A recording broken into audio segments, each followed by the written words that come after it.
Hai, halo teman-teman semuanya. Selamat datang lagi di video yang satu ini bersama saya Joshua Hovian. Jadi video ini adalah materi NLP materi yang kedua. Jadi kalau misalnya kalian belum nonton materi yang pertama, kalian bisa lihat dulu materi yang pertama. Di materi pertama kita sudah belajar tentang pengenalan NLP. Jadi apa sih itu NLP? Makanan macam apa sih?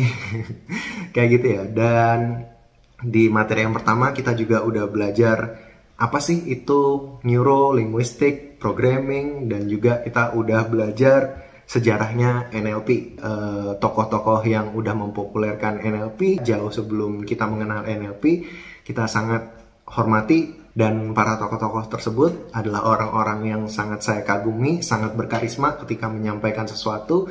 Dan apa yang saya pelajari dari mereka adalah ilmu yang sangat berharga, dan saya harap ini juga bisa menjadi manfaat bagi rekan-rekan semuanya. Oke, jadi di materi NLP yang kedua ini, kita akan membahas tentang deletion, distortion, dan labeling. Nah, jadi sekali lagi kita akan bahas tentang deletion, distortion, dan labeling. Kita mulai dari deletion dulu. Jadi deletion itu adalah menghapus hal yang tidak bermanfaat atau kurang bermanfaat. Jadi sekali lagi deletion itu adalah cara kita menghapus hal yang kurang bermanfaat atau tidak bermanfaat sama sekali. Ibarat sebuah program. Jadi pemikiran kita, otak kita ini adalah ibarat sebuah program yang memerlukan kapasitas yang cukup apabila kita ingin menginstal sesuatu yang baru atau mengupgrade sistem menjadi yang lebih baik. Jadi kita harus berusaha untuk tahu mana sih yang harus kita hapus dalam pemikiran kita, mana yang harus kita mungkin perbaharui agar bisa semakin lebih bagus nih jalannya program, tidak lemot. Jadi kalau misalnya Intel ada yang Core i1, i2, i5, dan jangan sampai kita hanya di i1, i2, seperti itu ya teman-teman. Jadi prosesor kita juga harus terus diupdate. Jadi kurang lebih cara berpikir kita ini seperti program yang harus kita perbaharui, kita update, dan kita delete yang tidak perlu. Nah, tetapi sebelum memasuki materi ini lebih dalam, saya ingin sampaikan bahwa NLP ini tidak bisa merubah orang lain kalau orang lain tidak ingin dirubah. Jadi materi NLP ini saya hanya menyampaikan kepada rekan-rekan semuanya, dan saya tidak berusaha untuk rekan-rekan memahami atau mengerti. Tetapi kalau misalnya rekan-rekan punya kerinduan, silakan rekan-rekan bisa tanyakan lebih lanjut, bisa lewat komentar atau bisa lewat DM sosial media saya yang ada. Seperti itu ya rekan-rekan. Jadi satu hal yang harus kita garis bawahi ketika kita menyampaikan sesuatu kepada orang lain, kita tidak bisa memaksa orang untuk berubah. Karena setiap orang memiliki pilihannya masing-masing. Dan semua pilihan adalah benar. Sekali lagi ya, saya ulangi ya statement ini ya. Kita tidak bisa memaksa orang lain untuk berubah. Karena setiap pilihan orang itu adalah benar. Tetapi apakah itu bermanfaat? Belum tentu. Nah, jadi itu adalah mindset yang pertama ya. Jadi kalau misalnya kita menyampaikan kepada orang lain, kita tidak bisa merubah orang lain kalau misalnya dia tidak ingin dirubah. Dan kita harus menghormati semua pilihan orang. Karena apa? Semua pilihan itu benar. Tetapi apakah bermanfaat?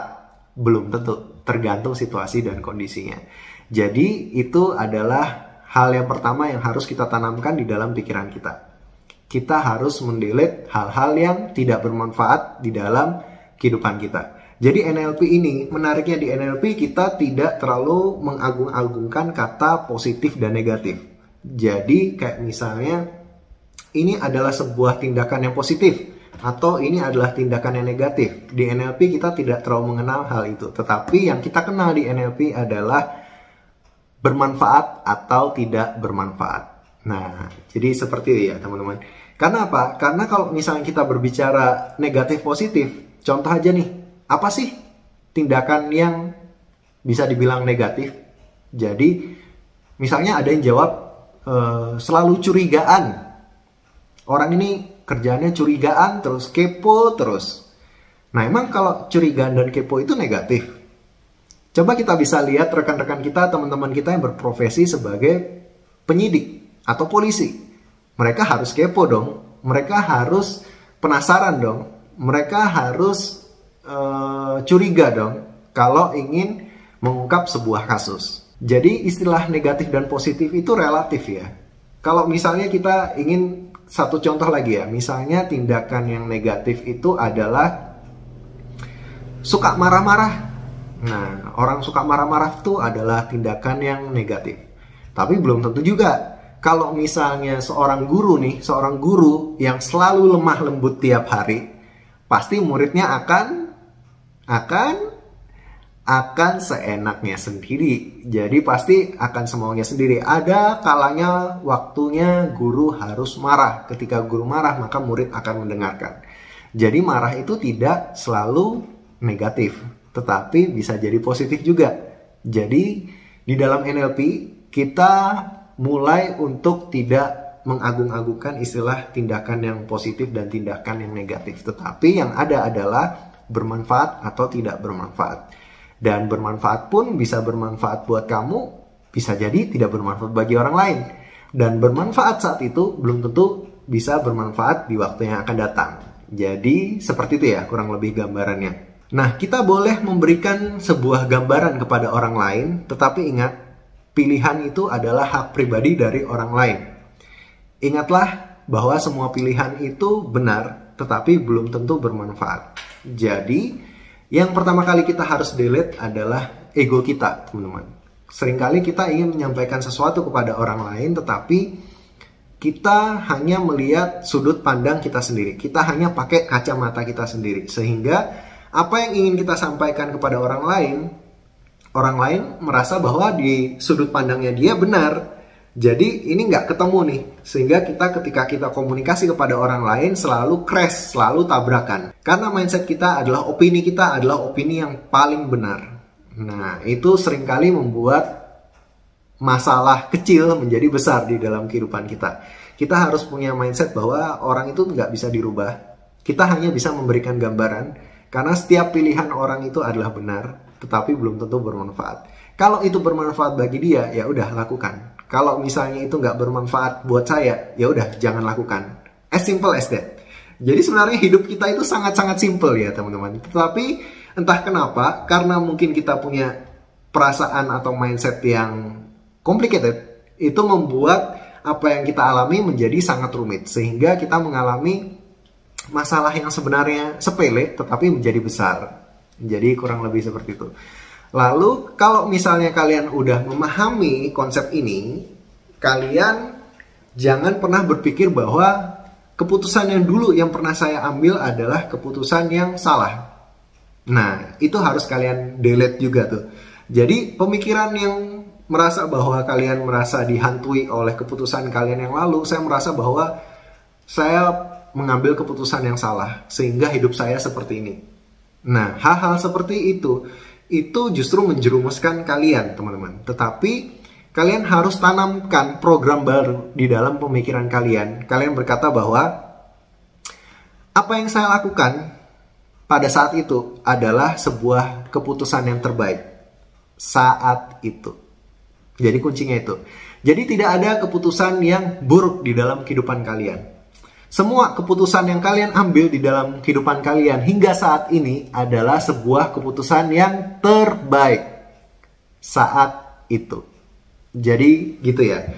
Kalau misalnya kalian berpikir bahwa oh itu kemarin keputusan yang salah, oh itu kemarin keputusan yang buruk, maka itu akan menghantui kalian sampai di waktu yang akan datang. Sehingga ketika kalian ingin melangkah, rasanya ada seperti tangan yang megang kaki kalian, jadi kalian mau melangkah itu berat banget. Bebannya itu menjadi lebih besar. Tetapi ketika kalian punya mindset bahwa semua yang saya lakukan itu adalah hal yang benar, yang terbaik yang pernah saya lakukan saat itu feelingnya beda. Kalian memiliki sebuah energi yang baru ya.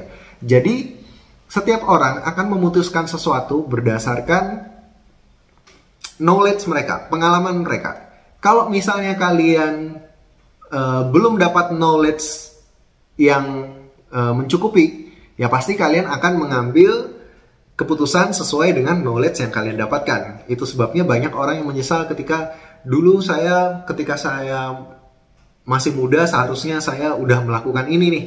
Nah, tapi dia udah usia sekian dan dia menyesali masa muda kita. Buat apa menyesali? Waktu tidak bisa diulang kembali. Dan memang pada saat kita muda kita nggak mendapatkan knowledge itu. Jadi tidak ada yang salah dengan hidup kalian. Nah, jadi ini adalah program baru yang harus kita tanamkan di dalam pemikiran kita bahwa tidak ada yang salah di dalam diri kalian. Semua keputusan yang kalian ambil adalah benar dan terbaik saat itu. Nah, jadi kayak gitu ya, teman-teman. Kita harus tanamkan hal itu jauh di dalam pikiran kita dan itu harus sampai masuk ke dalam alam bawah sadar kita sehingga kita ingin melakukan sesuatu itu lebih lega, lebih leluasa dan kita tidak terbayang-bayang oleh masa lalu tetapi kita akan melihat jauh lebih ke depan. Gitu. Dan saat kita merenungkan hal-hal yang bermanfaat bagi Anda, ketika saya merenungkan hal-hal yang bermanfaat bagi saya, sama seperti sebuah ruangan. Jadi, ruangan itu kan banyak benda-benda. Jadi seperti saya dalam sebuah ruangan ini ada berbagai macam benda-benda di sini, ada kipas, ada kursi di sana, ada sofa, ada vas bunga. Jadi usahakan pikiran kalian itu seperti sebuah ruangan. Jadi pikiran kalian itu seperti sebuah ruangan yang kalian isi. Jadi usahakan kalian mengisi ruangan itu. Gimana caranya supaya ruangan itu bisa membuat kalian betah berlama-lama di dalam sana. Banyak orang yang hidupnya kesulitan karena dia tidak betah di dalam ruangannya dia sendiri, tetapi dia tidak mau mengeluarkan benda yang menjadi masalah bagi dia. Itu poinnya. Jadi gini, ada orang yang nggak suka dengan benda, misalnya saya nggak suka dengan vas bunga. Karena vas bunga itu terlihat antik banget bagi saya, terlihat jadul dan menyeramkan. Contoh. Saya nggak suka vas bunga itu karena tiap saya melihat vas bunga itu saya serem. Tetapi saya nggak ingin membuang vas bunga itu. Saya malas untuk bergerak untuk membuang vas bunga itu. Dan saya tetap berada di dalam ruangan tersebut, tapi saya ngedumel. Tetapi saya complaining. Saya selalu ngomong dan berkeluh kesah tentang vas bunga ini. Tetapi saya tidak mengambil suatu action untuk membuang vas bunga ini. Nah, dapat gambaran ya. Gambaran dari apa yang saya ilustrasikan barusan. Jadi kurang lebih banyak sekali manusia yang bermasalah dalam hidupnya karena ruangannya dipenuhi oleh barang-barang yang tidak dia suka. Tetapi dia tidak take action untuk membuang barang-barang tersebut. Nah, banyak orang yang berpikiran bahwa gimana caranya membuang pikiran yang tidak baik? Oh, banyak caranya. Di NLP akan mengajarkan banyak hal gimana caranya supaya kita bisa merubah struktur pikiran kita sehingga itu membuat jauh lebih baik. Nanti akan ada pembahasan yang lebih lanjut. Tetapi intinya adalah kita harus take action. Mindset yang pertama adalah kita harus take action. Ketika kamu nggak suka barang itu ada di pikiran kamu nggak suka suatu hal ada di pikiran kamu harus berusaha untuk membuangnya. Tidak kamu merenungkannya, terus kamu berkeluh kesah terus, kamu menceritakan itu berulang-ulang, kamu mengingat kembali, setiap malam kamu tangisi hal itu, setiap malam kamu menyesali hal itu. Apa gunanya? Nggak akan ada gunanya, kamu nggak akan merubah apa-apa. Tetapi ketika kamu berusaha untuk mengalihkan benda-benda lain masuk dan berusaha untuk mengabaikan benda tersebut, kamu mengisi ruangan pikiran kamu dengan hal-hal yang bagus, yang indah, mungkin dengan lukisan, mungkin dengan pernak-pernik yang kamu sukai, atau dengan barang-barang hobi yang kamu miliki, sehingga kamu berada di dalam ruangan tersebut betah. Itu juga pikiran kita. Jadi kalau misalnya kita mengisi pikiran kita dengan hal-hal yang baik, yang kita suka, yang kita senang, yang bikin kita bahagia, kita akan merasa bahwa hidup kita tuh enjoy ya. Hidup kita itu nyaman ya. Kita di dalam pemikiran kita sendiri, kita nyaman ya. Kita nikmat ya berada di dalam ruangan pikiran kita sendiri. Tapi kalau misalnya kita tidak take action, kita selalu merenungkan hal yang sama tiap malam, hal yang tidak kita sukai, kita selalu menangisi hal itu, kita selalu menyesali hal itu, selalu merasa bahwa diri ini tertuduh karena hal tersebut, itu nggak akan ada gunanya, teman-teman. Kalian tidak akan merubah apa-apa, tidak akan menjadi lebih baik, yang ada hidup kalian akan semakin terperosok. Nah, jadi hal yang tidak pernah saya bosan-bosan katakan kepada rekan-rekan semua, bahwa kalau misalnya kalian tidak suka dengan sesuatu, take action. Jangan mengeluh, tapi take action. Gak apa-apa, sekali-sekali mengeluh gak masalah. Sekali-sekali mengeluh, karena kita manusia, punya perasaan gitu ya. Kalau misalnya orang mau pembelaan, kita manusia, kita punya perasaan. Oke, sekali dua kali gak apa-apa. Tapi kalau misalnya berkali-kali dan kalian tidak take action, dan kalian kerjaannya hanya ngeluh aja, waktu kalian akan habis di kalian mengeluh. Jadi ingat, pikiran kita itu seperti sebuah ruangan. Jadi kalau misalnya kalian ingin menjadikan ruangan tersebut betah di dalam kehidupan kalian, maka delete hal-hal yang tidak perlu. Delete, hapus semua barang-barang yang tidak perlu dari pikiran kalian, dari ruangan pikiran kalian. Buatlah ruangan pikiran kalian senyaman mungkin sehingga kalian merasa betah di sana. Jadi kurang lebih deletion itu seperti itu. Dan berikutnya adalah distorsi. Jadi distorsi itu adalah sebuah penyimpangan persepsi yang subjektif dan tidak didasarkan pada fakta yang sebenarnya. Karena apa? Karena manusia itu sebenarnya menilai tidak berdasarkan fakta, tetapi berdasarkan pemikiran atas fakta tersebut. Jadi seringkali orang itu nggak berdasarkan fakta ya menilainya, tapi atas pemikiran dari fakta tersebut. Bingung ya? Bingung ya? Jadi saya kasih contoh seperti ini. Karena mungkin saya pernah ketemu dengan orang yang ngomongnya nada tinggi dan ternyata dia kasar. Dia ngomong nada tinggi, nggak berapa lama kemudian terus dia mukul temannya, plak gitu ya. Nah, ketika saya melihat orang yang nada tinggi, pikiran saya, alam bawah sadar saya berpikir bahwa orang ini pasti kasar nih. Nah, itu adalah distorsi karena saya mengeneralisir setiap orang yang memiliki nada yang tinggi, mereka adalah orang-orang yang akan berbuat kasar. Nah, itu adalah contoh distorsi ya. Jadi distorsi itu ketika kita menilai sesuatu itu tidak berdasarkan fakta, tetapi berdasarkan atas asumsi kita atau pemikiran kita atas fakta yang mungkin pernah terjadi sebelumnya. Jadi belum tentu orang yang intonasinya tinggi adalah orang yang kasar semua kan, belum tentu kan, belum tentu. Jadi itu adalah distorsi, gangguan atau penyimpangan persepsi. Contoh lain, misalnya ini contoh ya, bukan bermaksud untuk menghina suatu ras atau golongan tertentu, tidak. Ini hanya contoh aja ya, tetapi ini adalah pikiran yang seringkali ada di masyarakat. Jadi ini saya rasa adalah sebuah contoh yang baik. Misalnya saja, saya melihat orang gendut. Jadi bukan bermaksud body shaming ya, disclaimer. Orang gendut adalah orang yang makannya tuh banyak. Karena mungkin saya pernah punya teman yang orangnya memang gendut dan dia ketika makan, ngabisin makanan banyak, apa aja dimakan tuh. Jadi setiap kita makan, kalau ada syukuran, orang ini pasti makanannya yang paling banyak. Kurang lebih seperti itu. Jadi setiap saya ngelihat orang gendut, mindset saya, pikiran saya, orang ini pasti banyak makan. Orang ini pasti banyak makan. Padahal faktanya belum tentu loh, belum tentu. Ada orang yang gendut memang karena sakit. Ada karena orang gendut yang memang dulu suka makan tetapi sekarang enggak karena dia obesitas dan dia berusaha untuk melakukan diet. Jadi dia memang dulu banyak makan tetapi sekarang tidak. Dia banyak makan saat itu tetapi sekarang tidak karena dia sedang menjalani diet dan dia makan mungkin sedikit-sedikit. Tapi karena saya udah punya gambaran orang gendut di masa lalu, sehingga itu membuat saya berasumsi hingga saat ini orang gendut adalah orang yang banyak makan. Nah, itu distorsi teman-teman. Kita harus menghapus semua pikiran distorsi itu. Ketika kita ngelihat orang, jangan sampai kita berasumsi macam-macam dulu. Contoh yang lain, sekali lagi disclaimer ya, ini bukan bermaksud gimana, tapi ini adalah salah satu gambaran aja, contoh.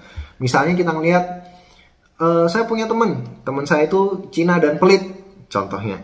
Dan ternyata itu adalah asumsi kita saja. Dan ternyata banyak loh orang-orang Cina yang nggak pelit, yang ramah-ramah, yang nggak perhitungan ketika ngasih. Bahkan saya sendiri, pengalaman saya sendiri, saya punya banyak sekali teman-teman yang Chinese. Dan mereka sangat-sangat loyal, sangat-sangat baik kepada saya.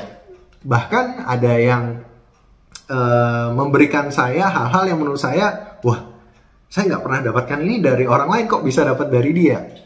Seperti itu ya teman-teman. Jadi kita jangan sampai kita menilai orang itu hanya dari satu atau dua kasus yang pernah kita alami saja. Atau dari ketika orang lain berkata bahwa, oh iya orang Chinese itu pelit memang gini. Kita belum pernah mengalaminya, kita belum ada experience. Tetapi karena kita mendengar asumsi orang lain, kita menjadi, pikiran kita udah terbentuk nih, terdistorsi dari ceritanya orang tersebut. Sehingga ketika kita lihat orang Chinese, oh ini pelit nih kayak gitu. Itu nggak benar ya teman-teman, nggak benar. Dan terakhir, misalnya apa ya, oh ini contoh, misalnya ketika kita ambil contoh di luar negeri nih, orang Thailand itu cantik-cantik, contohnya seperti itu. Karena mungkin kita lihat di berita banyak sekali orang Thailand yang cantik, bahkan yang cowok pun cantik. Dan kita mengeneralisir semua orang Thailand itu cantik. Tetapi faktanya, kalau misalnya kita googling, kita lihat video orang vlog-vlog yang ada di Thailand, yang jelek itu ya banyak teman-teman, ternyata yang jelek itu nggak sedikit, banyak juga. Tapi karena pemikiran kita udah mengeneralisir semua orang Thailand cantik, jadi kita merasa bahwa kalau kamu asalnya dari Thailand harus cantik dong. Dan ketika kita ketemu turis dari Thailand tidak cantik, maka kita akan berkata apa? Kenapa kamu nggak cantik ya? Padahal kamu dari Thailand. Nah, itu distorsi teman-teman. Itu benar-benar sebuah distorsi. Jadi kita harus menghapus distorsi-distorsi ini dari pemikiran kita apabila kita ingin bertindak sesuatu. Karena distorsi ini membuat kita menjadi tidak objektif, tetapi menjadi subjektif. Karena kita hanya berpikir berdasarkan apa pengalaman kita saja. Walaupun kadang berpikir berdasarkan pengalaman tuh ada manfaatnya juga, ada plus minusnya juga. Tetapi seringkali pengalaman kita menjadikan itu distorsi dan membuat kita labeling kepada orang lain. Jadi kita melabeling orang ini adalah orang rakus, orang ini adalah orang pelit, orang ini adalah orang pemarah, orang ini adalah orang yang galak, orang ini adalah orang yang tidak jujur. Nah itu semua itu adalah labeling. Contoh labeling nih. Contoh labeling adalah ketika mungkin di sebuah perusahaan ada seorang bos yang melihat anak buahnya mungkin melakukan sebuah pelanggaran. Dia mungkin disuruh belanja sesuatu harga 100.000, dikasih bosnya duit misalnya 120.000, tetapi kembaliannya nggak dikembalikan ke bosnya. Contoh aja, dia melihat bahwa anak buahnya ini nggak jujur. Akhirnya bosnya melabeling bahwa kamu itu adalah orang yang tidak jujur. Padahal belum tentu. Bisa saja anak buahnya waktu itu lupa, atau anak buahnya waktu itu duitnya mungkin jatuh dan hilang. Jadi masih banyak kemungkinan yang terjadi ya teman-teman. Dan ketika dia tidak jujur di hal itu tidak menjadikan dia akan menjadi orang yang tidak jujur selamanya. Nah, seringkali kita melabeling orang ketika kita melihat bahwa orang itu melakukan sebuah tindakan yang tidak jujur. Kita melihatnya karakter orangnya yang tidak jujur. Jadi kita melihat karakter orang ini selalu tidak jujur sampai dengan waktu yang akan datang. Mungkin bertahun-tahun kita akan selalu menjudge orang itu adalah orang yang tidak jujur. Jadi saya rasa ini adalah generalisir yang harus kita delete dari cara berpikir kita. Karena apa? Karena ketika kita gampang sekali untuk mengeneralisir sesuatu, maka kita akan lebih gampang meng-labeling sesuatu juga, teman-teman. Contoh lagi nih. Contoh labeling adalah misalnya kita berbicara tentang sales. Sales itu adalah hal yang sulit. Belum tentu kan? Kenapa banyak orang yang masuk sales dan orang yang sukses dari sales? Karena ketika ada orang yang berkata bahwa sales itu sulit, mungkin aja ketika dia hari pertama masuk ke sales, dia disuruh berjualan sesuatu dan dia menawarkan produk dia kepada orang lain dan dia mengalami penolakan. Sedangkan di dalam memorinya dia dalam struktur berpikirnya dia belum pernah sama sekali mengalami penolakan ketika dia menawarkan sesuatu. Tentu itu menjadi trigger di dalam pikirannya dia. Ketika itu menjadi trigger di dalam pikirannya dia, maka dia akan mengeneralisir bahwa menjual produk ini adalah menjual hal yang susah. Karena dia sekali pernah ditolak. Seperti itu ya. Jadi itu adalah salah satu contoh labeling. Contoh yang lainnya adalah misalnya kita ngerasa bahwa kamu ini tidak teliti. Padahal belum tentu. Ketika orang tidak teliti di satu hal, di hal yang lain bisa jadi dia teliti. Terus ada lagi nih, kamu itu pelupa. Contohnya aja. Misalnya ada orang bilang bahwa kamu ini pelupa. Padahal kamu naruh kunci di situ. Baru berapa menit kamu tanya di mana kamu naruh kunci. Bisa aja dia pelupa di hal itu. Tapi siapa tahu ketika dia mungkin dia suka film, hobinya film, dia ditanyain, pemerannya dari Ant-Man itu siapa ya? Nama karakternya. Dia hafal. Scott Lang. Nah, padahal nggak semua orang hafal nama pemerannya itu. Bahkan sampai yang pemeran-pemeran yang cameo aja hafal mungkin dia ya. Hafal gitu. Karena setiap orang itu mungkin bisa pelupa di suatu hal, tapi bisa daya ingatnya tinggi di hal yang lain. Tetapi kita seringkali mengeneralisir orang atas hal yang buruknya saja. Contoh lain, ada seorang guru yang berkata kepada orang tuanya ketika rapotan. Dia berkata bahwa anak ini tidak fokus nih. Anak ini di kelas selalu tidak fokus. Memang ini adalah anak yang tidak fokus. Ketika orang tua yang sudah mengerti ilmu NLP, orang tuanya pasti akan balas. Kata siapa anak saya tidak fokus? Karena setiap hari di rumah, anak saya itu selalu fokus. Main game online di HP itu bisa sampai 3-4 jam. Dan menang terus. Dia menang terus. Main berkali-kali. 3-4 jam itu udah berapa ronde. Tapi dia bisa menang terus. Berarti dia bisa fokus dong di hal yang lain. Berarti kesalahannya bukan di fokus anaknya. Kalau anaknya di kelas, dia bisa rame, dia mungkin tidak fokus kepada pelajaran, berarti anaknya sebenarnya tidak salah. Tapi yang salah adalah proses belajarnya. Mungkin ada proses belajarnya yang membuat anak menjadi tidak fokus. Anak menjadi mudah bosen. Anak menjadi cenderung males untuk belajar. Jadi masih ada hal-hal yang lain yang masih bisa kita maksimalkan. Siapa tahu mungkin proses belajarnya dibuat lebih menarik, materi pembelajarannya dibuat lebih menarik, mungkin ada peragaannya yang membuat anak menjadi exciting, anak menjadi penasaran, sehingga anak tersebut menjadi lebih fokus. Mungkin juga bisa salah satunya adalah pembawaan gurunya. Pembawaan gurunya harus ceria, harus sering memuji, harus sering untuk mengapresiasi setiap hal terkecil yang dibuat oleh anak-anak, sehingga anak-anaknya cinta kepada gurunya.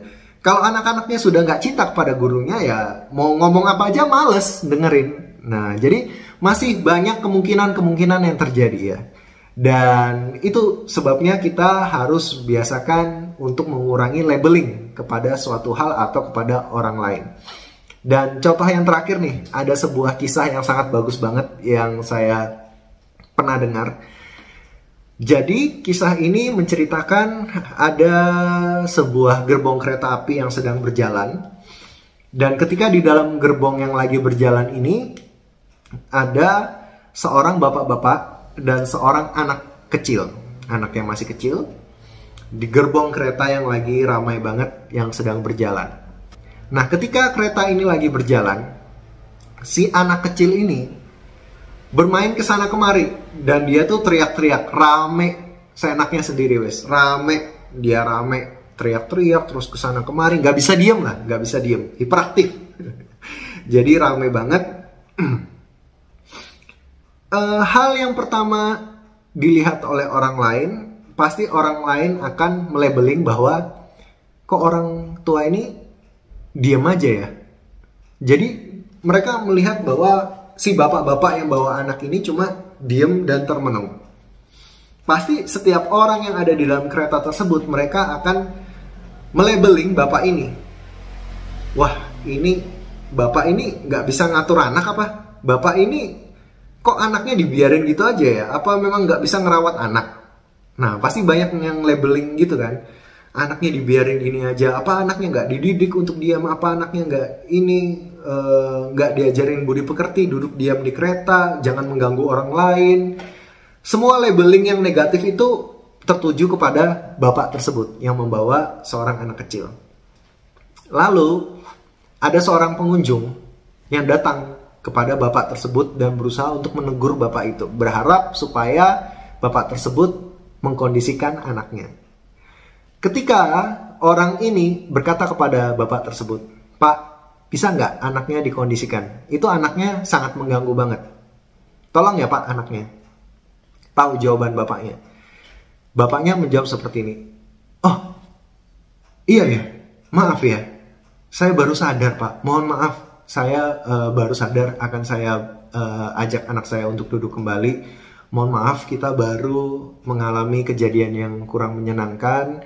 Jadi sebenarnya saya ada di kampung dan istri saya bekerja di kota dan saya baru mendapatkan kabar bahwa istri saya meninggal dunia. Jadi saya ingin menjemput untuk mengantarkan jenazahnya pulang dan saya nggak tahu kenapa saya bisa sampai sesedih ini Pak. Dan anak saya mungkin nggak tahu apa-apa dan saya tadi sempat sampai nggak kepikiran apa-apa karena saya merasakan kesedihan yang mendalam. Saya minta maaf ya Pak, semoga saya bisa mengkondisikan anak saya lebih baik lagi." Ketika bapak tersebut menyampaikan situasi dan kondisi dia yang sebenarnya, itu adalah fakta. Fakta yang sesungguhnya. Jadi ketika dia menyampaikan fakta tersebut, pasti labeling kalian akan berubah. Pasti penilaian kalian juga akan berubah. Awalnya yang tadi kalian akan marah-marah ketika ada anak kecil yang rame banget, yang ribut banget di kereta kesana kemari dan bapaknya nggak ngapa-ngapain, kalian akan menjadi lebih care kepada anak tersebut. Kalian akan berusaha untuk mendekati anak tersebut. Kalian akan berusaha memberikan empati kalian kepada bapak tersebut. Beda kan? Karena apa? Karena kalian udah mengetahui faktanya. Jadi itu dia kenapa kita tidak boleh labeling sesuatu terlalu cepat. Karena kita belum mengetahui faktanya. Kita tidak tahu apa-apa. Kita tidak tahu sudut pandang orang lain. Orang lain memiliki kebenaran dari sudut pandangnya masing-masing. Dan setiap orang memiliki sebuah pilihan dan semua pilihan itu adalah benar. Tetapi bermanfaat atau tidak tergantung dari cara kita memandang, cara kita melihat. Jadi sebuah cerita ini memang benar-benar memberikan saya gambaran yang sangat luar biasa ya tentang bagaimana kita tidak gampang untuk melabeling orang lain. Nah, jadi rekan-rekan sekalian, jadi kurang lebih itu dia gambaran dari materi kali ini tentang deleting, distorsi, dan labeling ya. Jadi mungkin akan saya highlight sedikit dari yang saya sampaikan tadi. Deleting adalah mendelete sesuatu yang kita rasa tidak perlu ada di ruangan pikiran kita, yang itu terus mengganggu kita sehingga kita bisa memasukkan barang-barang yang lebih bermanfaat dan lebih membuat kita nyaman di dalam ruang pikiran kita. Distorsi adalah hal-hal yang mengganggu kita, cara kita berpikir sehingga kita tidak menjadi objektif karena kita mengeneralisir sesuatu. Dan labeling itu cara kita menjudge sesuatu hal atau menjudge orang lain tanpa kita mengetahui faktanya terlebih dahulu. Jadi kurang lebih secara garis besar itu. Nah, sebelum saya akhiri video ini, saya akan mengasih 2 contoh kasus studi. Jadi pikiran kita bisa lebih open-minded. Kita tidak melabeling dan kita tidak mendistorsi. Jadi ada 2 studi kasus yang akan saya sampaikan kepada rekan-rekan sekalian. Jadi studi kasus yang pertama nih. Studi kasus yang pertama adalah kira-kira bagaimana caranya menjual les terbang kepada seekor burung. Nah, bagaimana caranya menjual les terbang kepada seekor burung? Nah, mungkin rekan-rekan bisa menjawab di kolom komentar kalian bisa pause video ini sebentar, lalu kalian jawab di kolom komentar sebelum saya kasih tahu jawabannya. Jadi kalian bisa tuliskan di kolom komentar jawaban kalian apa nih. Bagaimana seandainya ketika kalian harus menjual les terbang kepada seekor burung? Apa yang akan kalian sampaikan kepada burung tersebut? Oke, saya kasih waktu kalian untuk menjawab di kolom komentar. Oke, jadi kalian bisa klik lanjutkan lagi videonya. Kalau misalnya kalian sudah tulis di kolom komentar, pastikan kalian tulis semua ya di kolom komentar ya. Jadi biar ini jadi studi kasus bareng-bareng dan kita bisa baca nanti ya sama-sama ya jawaban-jawaban dari kalian. Karena belum tentu jawaban dari saya benar. Masih ada jawaban yang lebih benar mungkin. Jawaban saya adalah yang terbaik saat ini yang saya dapatkan. Tapi mungkin di waktu yang akan datang akan ada jawaban-jawaban yang lebih baik dari teman-teman semua. Jadi studi kasusnya bagaimana cara kita menjual les terbang kepada burung. Ketika saya menjual les terbang kepada burung, saya akan masuk ke dalam fear. Jadi hal yang ditakuti. Saya akan berkata kepada burung, burung, kamu memang mahir terbang dari kecil. Karena memang orang tua kamu mengajarkan banyak hal gimana caranya supaya kamu bisa terbang. Tetapi di daerah ini, saya lebih menguasai daerah ini. Dan daerah ini tidak seperti yang kamu bayangkan. Di sini banyak pesawat. Banyak gedung-gedung. Tidak hanya pesawat aja. Kadang juga ada badai. Ada musim yang tidak menentu. Dan kamu belajar les terbang dengan saya akan mengajari kamu kapan celah-celahnya.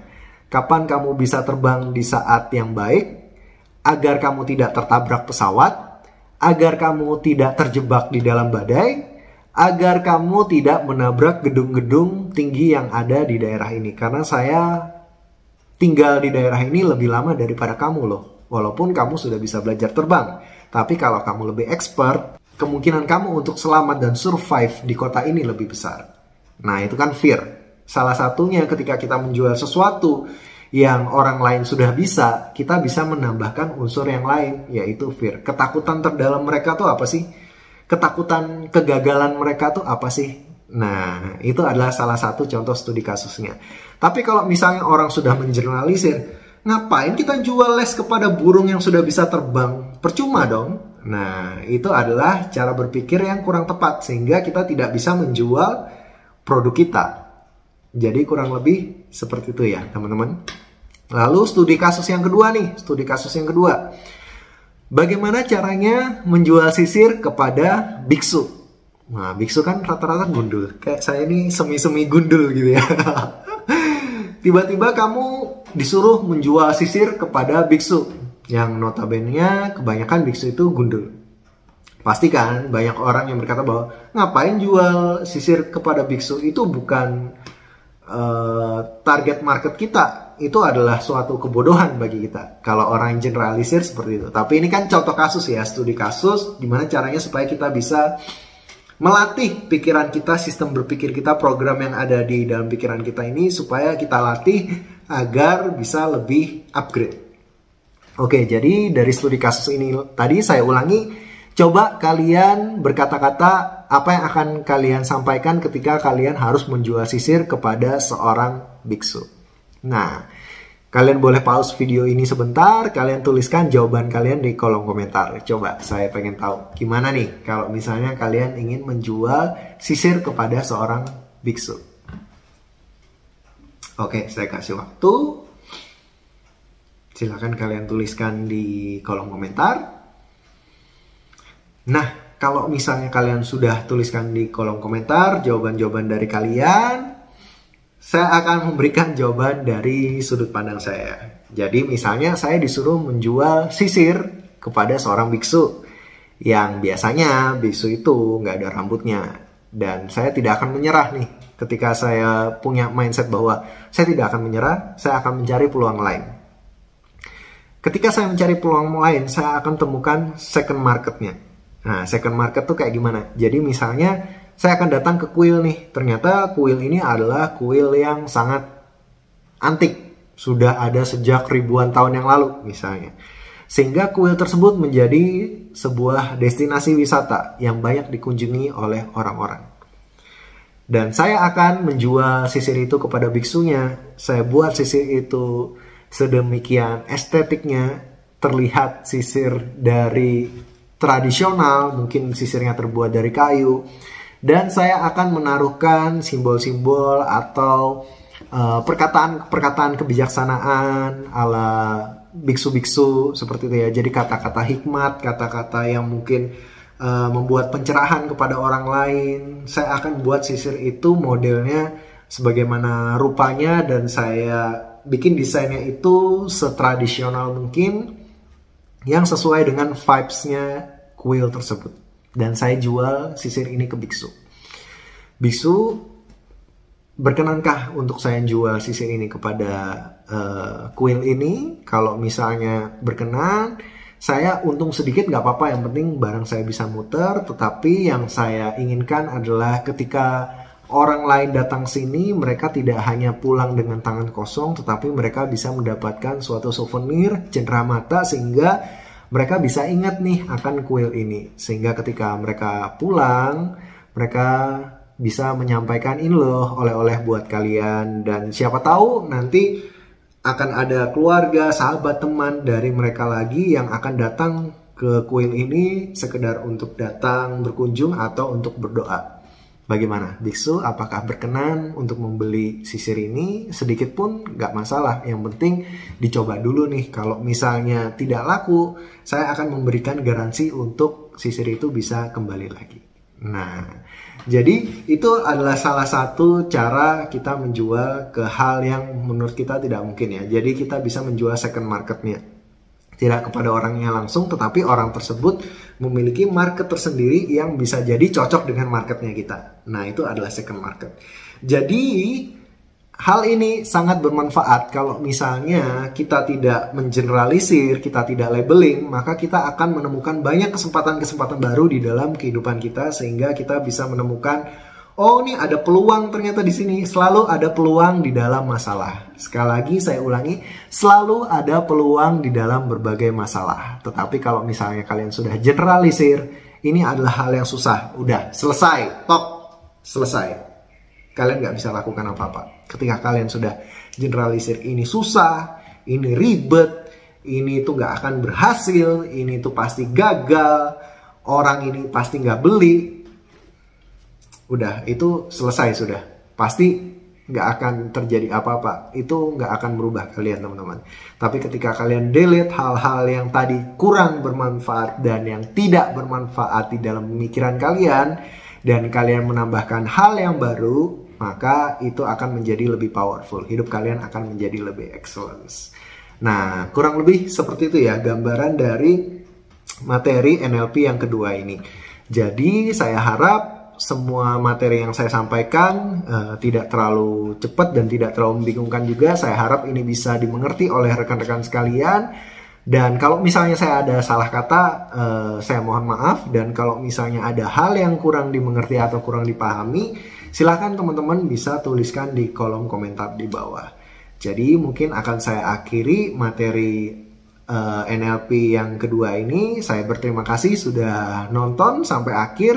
Dan semoga ini bisa bermanfaat bagi teman-teman semua. Saya Joshua Hovian, sampai jumpa lagi di materi NLP berikutnya. See you!